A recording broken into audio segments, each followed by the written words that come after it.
Senhor Deus, Pai, Criador dos céus e da terra, e chego diante de Ti mais uma vez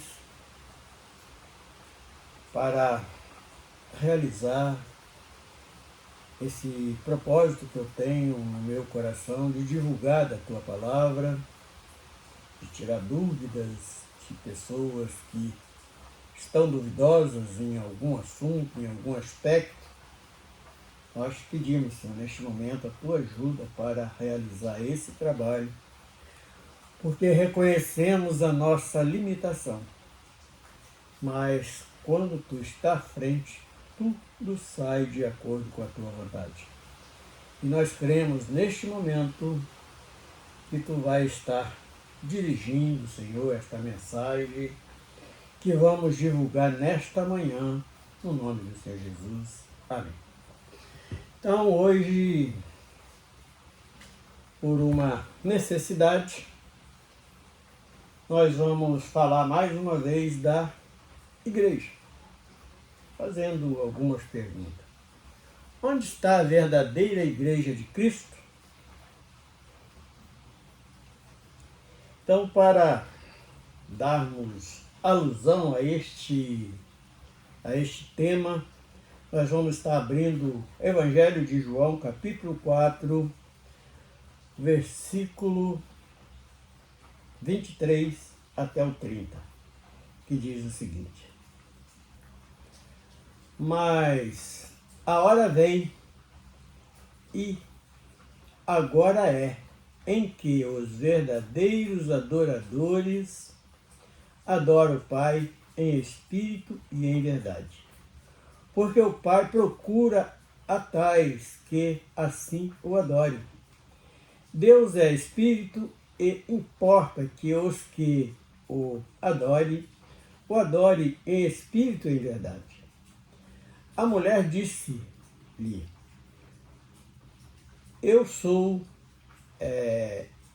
a mulher disse-lhe: Eu sei que o Messias, que se chama Cristo, vem. Quando ele vier, nos anunciará tudo. Jesus disse-lhe: Eu sou eu que falo contigo. E nisto vieram os seus discípulos e maravilharam-se de que estava falando com uma mulher. Todavia nenhum lhe disse que perguntas? Ou por que falas com ela? Deixou, pois, a mulher e o seu cântaro e foi à cidade e disse àqueles homens: Vinde, vede um homem que me disse tudo quanto tenho feito. Porventura não é este o Cristo? E saíram, pois, da cidade e foram ter com ele. Então, aqui já nos dá uma resposta, a primeira resposta, de que o homem tem, muitas das vezes, até confundido aqueles que alcançarão a verdadeira salvação. Os verdadeiros salvos, que é a verdadeira Igreja de Cristo. Se nós prestarmos atenção no início deste capítulo, do verso 1 até esse verso 30, nós vamos tomar conhecimento de uma história muito interessante, que os judeus não falavam com os samaritanos simplesmente porque o samaritano era assim uma mistura igualzinho os brasileiros. Tinha mistura de tudo quanto é nação ali no meio daquele povo, e o povo judeu se achava tão puritano que desprezava este povo de Samaria, os samaritanos, não eram bem-vindos. Então eles até evitavam falar com eles. Mas um ponto interessante nesta história, porque aqui nos dá alusão da verdadeira obra e o verdadeiro amor de Deus, que não era só para os judeus, ele veio para os judeus, mas a todos aqueles que crescem, ganharia esta dádiva da salvação. E só para ilustrar mais ainda este assunto, nós podemos ver que quando o povo de Israel foi tirado do Egito, não foi só israelita que veio para Canaã, também veio uma grande mistura de raças, todos aqueles que acreditaram que Deus era o único Deus, eles eram aceitos no meio do povo de Israel. E o homem sempre, ele vela para se estragar aquilo que, ou ir contra as ordenanças de Deus. Porque lá no início da criação, ele deu ordem ao homem que frutificasse e enchesse a terra. E tudo começou de apenas um casal, que nós conhecemos, Adão e Eva. Então, nós temos, seja ele qual raça for, nós temos um parentesco que saiu de uma única fonte. O homem que respira e saiu das entranhas de Deus, ele soprou este fôlego de vida neste pedaço de barro e ele começou a respirar, pensar, falar e assim por diante. Aí nós vamos voltar à nossa pergunta. Onde está a verdadeira igreja? Se nós prestarmos atenção nessa história desta mulher samaritana com Jesus, ela faz algumas perguntas a Jesus e ela pergunta onde seria o verdadeiro lugar de adoração. E Jesus, ele responde, se adora a Deus em espírito e em verdade.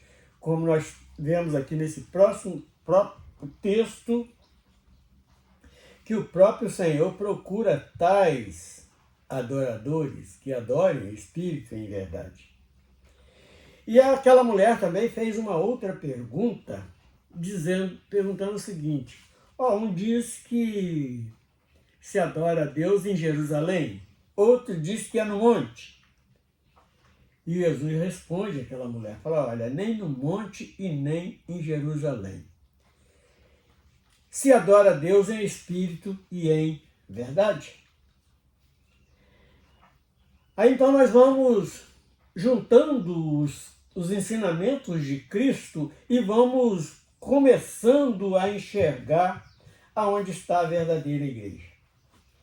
Outro detalhe, Jesus, quando ele convidou os seus discípulos e mandou ir para esta ou aquela denominação, ele pertenceu a alguma denominação? Eu creio que se procurarmos nas escrituras de Gênesis e Apocalipse, nós não vamos encontrar isto. Ele chamou para seguir ele. E quando ele conversa com esta mulher, ele nos dá uma direção muito importante. Porque não é pastor que vai salvar ninguém, não é uma placa denominacional que vai salvar ninguém. Que salva nossas vidas é Cristo. Nós crendo ali no sacrifício que ele submeteu por nossa causa, o alto preço que ele pagou. Então nós vamos começar a abrir a nossa mente espiritual para começar a enxergar esta igreja. E num outro ensinamento, ele fala assim, olha, onde tem 2 ou 3 reunidos em meu nome, eu estou. E isto é algo que nos tira toda dúvida possível. Então, voltando ao texto que nós lemos, 23, diz assim: mas a hora vem, e agora é, em que os verdadeiros adoradores adoram o Pai em espírito e em verdade. Porque o Pai procura a tais que assim o adorem. Então, só este verso 23, ele nos dá uma visão ampla. Porque por que eu preciso estar lá dentro de uma denominação, aturando os dogmas e heresias, falsas profecias, alteração na palavra de Deus para ser salvo? Enquanto a própria palavra diz que quando um cego é guiado por outro cego, ambos cairão no abismo. Bate com a cara no barranco, cai no buraco. Tem algumas traduções para este texto. E no verso 24 diz o seguinte: Deus é Espírito, e importa que os que o adorem em espírito e em verdade. Olha, mais uma vez é repetido. Então, aonde está a igreja de Cristo? Aonde há sinceridade de coração, vidas destemida, não vai olhar por afronta nem crítica de ninguém, ele vai estar adorando a Deus em espírito e em verdade. E quando eu estou cuidando daquilo, porque nós temos que cuidar da nossa salvação, então nós vamos começar a sair fora das heresias, porque 1 Coríntios, capítulo 11, verso 19, o apóstolo Paulo falou bem claramente que até importa que haja heresia, mas só tem um sentido neste acontecimento: para se manifestar os sinceros. Isso está na primeira carta aos Coríntios, capítulo 11, verso 19. Aí, verso 25. A mulher disse-lhe: eu sei que o Messias, agora esse entre parênteses que está aqui, que diz que se chama Cristo, isso aqui não é do original, isso aí é uma ideia do copiador, no caso de João Ferreira de Almeida. Vem, aí o restante é do original. Vem, quando ele vier, nos anunciará tudo. Então, presta atenção em Jesus se identificando para aquela mulher no verso 26. Diz assim: Jesus disse-lhe, eu sou. Ele repetiu aquela mesma palavra quando Moisés, lá no meio do deserto, atrás das ovelhas, quando a sarça ardendo em fogo, ele pergunta o nome de Deus, ele responde exatamente esse aqui: eu sou o que sou. E Jesus disse assim, Jesus disse-lhe, eu sou. Eu que falo contigo. Então ele falou assim, olha, se você estava esperando o Messias chegou, eu estou aqui. E isto aqui também nos deixa ensinamento. Mas como assim deixa ensinamento? Se eu tenho alguma dúvida, como está a minha caminhada diante de Deus, eu pergunto direto a Deus. Eu não preciso de perguntar a falso pastor nenhum. Eu não preciso de... Se eu não entendo a Bíblia, eu vou procurar orar para entender isso. Ou, no mínimo, procurar alguém que nós podemos confiar. Então Jesus disse-lhe, eu sou, eu que falo contigo. Então aquela mulher foi esclarecida porque ela achava que só o judeu seria salvo, que o Messias não viria para um povo estrangeiro, porque os samaritanos eram uma mistura de raça, por isso que eu disse que é igual o brasileiro, que nós brasileiros somos uma mistura de raças. Aqui tem sangue de índio, sangue de africano, sangue de europeu, e então somos uma mistura de raça. E o 27, e nisto vieram os seus discípulos e maravilharam-se de que estivesse falando com uma mulher. Todavia, nenhum lhe disse: que pergunta? Ou por que falas com ela? Então, eles não tiveram a audácia de fazer nenhuma pergunta para Jesus. Então, se ele estava ali ensinando os seus discípulos, por que então não imitá-lo? O próprio Paulo, depois, um que nem andou com Cristo, ele falou que fosse imitador dele como ele era de Cristo. 28. Deixou, pois, a mulher o seu cântaro e foi à cidade e disse àqueles homens: vinde, vede um homem que me disse tudo quanto tenho feito.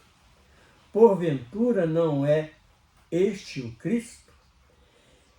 Então, quando alguém tem um encontro com Cristo, a sua atitude muda. Porque imediatamente ela já começou a evangelizar. Aqueles que achavam que não tinha direito na salvação, olha o que aconteceu no verso 30.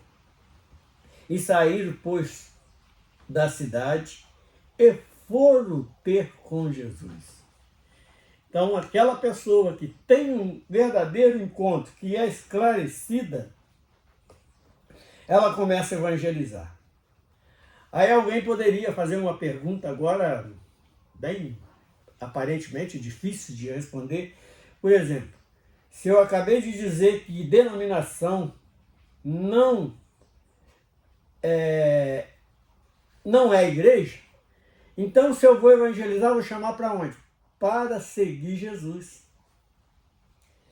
Então, aonde tiver 2 ou 3 reunidos no nome do Senhor, ele vai estar presente, vai atender suas orações, e você vai procurando conhecimento nas Escrituras. Hoje tem muita facilidade para isso. Alguns anos atrás era difícil. Eu, por exemplo, só fui conhecer as Escrituras, apesar de ter nascido dentro de uma denominação. Eu só fui conhecer as Escrituras após os 30 anos de idade. E hoje, com este aparelhinho que traz grandes problemas para as vidas, mas também traz muitos benefícios. Não tem dinheiro para ler as Escrituras, para comprar uma Bíblia física? No telefone celular, nós temos a Bíblia toda e em várias traduções. Então, hoje está muito fácil. Querendo tirar uma dúvida, também pode aproveitar deste aparelho, que ele vai te fornecer várias explicações. Então, vamos aproveitar esse aparelho para o bem. Esta é hoje a nossa palavra. Então, onde está a verdadeira igreja? Onde tem 2 ou 3 reunidos em espírito e em verdade diante do Senhor, ali está a igreja salva, a igreja fiel, a igreja que vai triunfar naquele grande dia. Senhor Deus, nós louvamos o Teu nome, nós te bendizemos pela grandeza da Sua santidade. Nós te adoramos, Senhor. Obrigado por mais este privilégio, em nome do Senhor Jesus. Amém. Um barulhinho aqui, que está dando uma chuvinha aqui, e o aparelho aqui, ele capta bem todos os sons. Então nós encerramos no nome do Senhor Jesus. Amém.